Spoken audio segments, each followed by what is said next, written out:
دہلی سے کہا اجمیر مولا کا، اس سفر میں 700 غیر مسلموں نے اسلام کا کلمہ پڑھ لیا۔ اللہ اکبر، یہ شان غریب نواز ہے۔ غریب نواز رحمت اللہ تعالیٰ علیہ، آج ان کے غلاموں پر لوگ ریشہ دوانی کر کے تیشہ زنی کرنا چاہتے ہیں۔ میں پیغام دینا چاہتا ہوں، نادانو یہ تمہاری نادانی ہے۔ یاد رکھنا، یہ غلام گنہگار ضرور ہے، خطاکار ضرور ہے۔ غریب نواز جلال مآب ہے، اس زمانے میں ان کے بٹھائے ہوئے اونٹ تمہارے باپ دادا نہ اٹھا سکے تھے، تو آج ان کے غلاموں کو تم کیوں چھیڑ رہے ہو؟ تم کیا اٹھانا چاہتے ہو؟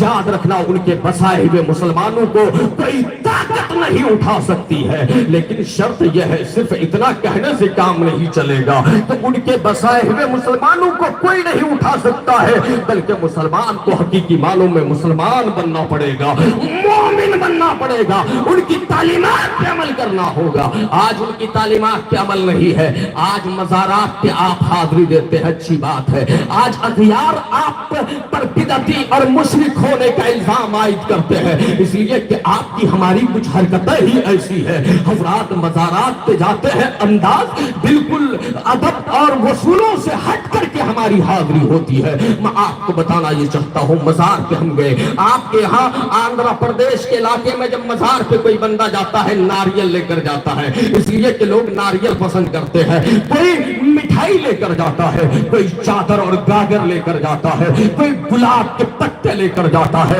جن سے جو ہو پاتا ہے وہ مزار کے درشن کے لیے جاتا ہے تو اپنی پسند کی چیزیں لے کر جاتا ہے۔ لیکن یاد رکھو، آپ کے غریب نواز ہمارے غریب نواز، آپ کے سلطان ہمارے سلطان، حضرت سلطان الہند عطائے رسول ہو یا دیگر اولیاء کرام ہو، ایک بات بڑی ذمہ داری کے ساتھ عرض کرنا چاہتا ہوں، یہ ان کی پسند نہیں ہے کہ آپ وہاں ناریل لے کر کے چڑھائیں، یہ ان کی پسند نہیں ہے کہ آپ وہاں گلاب کے عرق کو لیا کر کے چھڑکیں، یہ ان کی پسند نہیں ہے کہ آپ وہاں مٹھائی لیا کر تقسیم کریں، یہ ان کی پسند نہیں ہے۔ انہیں چادر کی کیا ضرورت ہے کہ آپ وہاں جا کر چادر چڑھائیں؟ لوگوں، یہ آپ کی پسند ہے، ان کی پسند نہیں۔ آپ کہو گے محب القادری ان کی پسند کیا ہے، تو یاد رکھنا، ان کی پسند یہ ہے کہ انہوں نے جو پیغام دیا ان پیغامات پر عمل کر کے دکھایا جائے، عبادت کی جائے، بندگی کی جائے،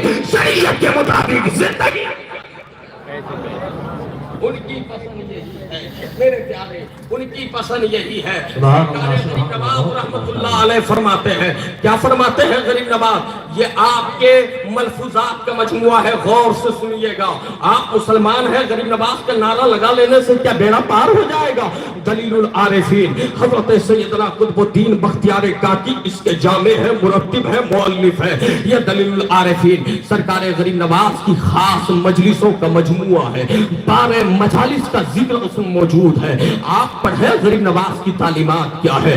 حضرت خواجہ قطب الدین بختیار کاکی نقل فرماتے ہیں کہ غریب نواز نے فرمایا، کوئی بھی بندہ اللہ کا قرب حاصل کرنا چاہتا ہے نا، اللہ کا قرب یعنی اللہ سے نزدیکی حاصل کرنا چاہتا ہے، کسی بھی بندے کی خواہش ہو کہ وہ اللہ تک پہنچ جائے، تو غریب نواز فرماتے ہیں بغیر نماز کے کوئی بھی بندہ رب کے قرب کی منزل تک نہیں پہنچ سکتا ہے، یعنی نماز چھوڑ کر اللہ کا قرب نہیں پا سکتا ہے، اللہ کی نزدیکی کا مستحق نہیں ٹھہر سکتا ہے۔ یہ تو غریب نواز فرماتے ہیں، مطلب یہ ہے اللہ سے قربت کا جو ذریعہ ہے وہ نماز ہے، لیکن ہم نے مختلف ذرائع خود پیدا کر لیے۔ ہمیں اس سے کا مطلب ہے کہ اللہ تک پہنچنے کا دنیا کے کسی بادشاہ، شہنشاہ، کسی راجہ پرجا، کسی سلطان، کسی ٹھیکیدار، کسی چوکیدار یا کسی چودھری تک پہنچنے کے لیے حضرات ہر بندہ پہنچ نہیں بنا پاتا ہے۔ جو لوگ ان سے قربت حاصل کر لیتے ہیں، دنیا کے حکمرانوں تک پہنچ بنا لیتے ہیں، دنیا کہتی ہے یہ آدمی بڑا کمال کا ہے۔